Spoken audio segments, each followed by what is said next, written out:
Իսկ արդար է, որ նախարարներին 7 միլիոն պարգևավճար են տալիս, իսկ թոշակներն ընդամենը 10,000 դրամով։ Միանշանակ անարդար է, ինչի համար, ասենք, այդ պարգևավճարների ինչի համար է, հասարակությունը այդքան հարկերը, տուրքերը որ տալիս է, դրա կարիքը որն է, որ 7 միլիոն, 8 միլիոն, 3 միլիոն նախարարներին պարգևավճար։ Եթե մենք այս վիճակում նստած ունենք 78% անապահով ընտանիքներ, ապա այդ արդեն ավելորդ է։ Էդի ագրաբլենիա, էդի կողոպույտ ազգի հանդեպ։ Իհարկե ոչ։ Ինչու՞։ Այնտեղ արդարության ոչ մի նշույլ չկա,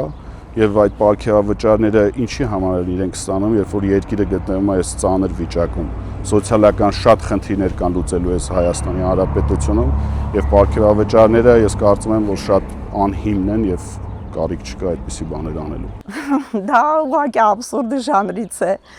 Գիտեք ինչ, շատ տարիներ առաջ, երբ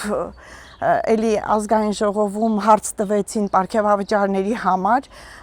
նույն ԿՊ խմբակցության անդամ պատգամավոր, չեմ կարող հստակ անունը հիշել, ասեց, մենք հո այս երկրի համբալները չենք, որ առանց վճարման, առանց պարգևավճարի աշխատել։ Իսկ միթե այս երկրի ամբողջ աշխատուժը այս երկրի համբալն է, ոչ, դա ուղղակի աններելի է։ Բացարձակ, որովհետև պարգևատվում սովորաբար ստանում են նրա համար, երբ որ լավ են աշխատում, ինչ-որ ավելի մեծ բարիք են ստեղծում երկրի համար, բայց չանելով ոչինչ եւ երկիրը հացելով այս վիճակին ու ստանալ պարգևավճարներ, դա չեմ կարծում, որ ռեալ է։ Չէ, արդար չի։ Դե ինչի դրանցի 7 միլիոն, իսկ մեզ 10,000, մենք մարդ չենք։ Իրանց ուժն է, իրա ձեռքն ամեն ինչ, վերադասի ձեռքն է։ Ինչ ուզեն էդ կանեն։ Բացարձակ ոչ։ Ինչու՞։ Որովհետև այսօր Հայաստանում գրեթե 70-ից 80% թոշակները ցածր է, բոլորը թոշակների հիման վրա են, Հայաստանի պայմաններում, Վայ քաղաքում շատ մարդիկ թոշակների հետ են կապված, էլի դրա համար դժվար թե։ Դա ինձ թվում է, չէ։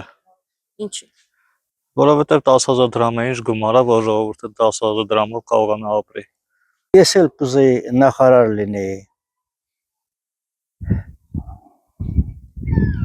Ինչ պարտադիր է,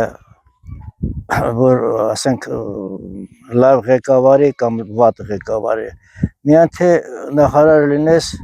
աթոռը նստես, հոգիդ հանգիստ, բարձր աշխատավարձ ստանաս, էսի։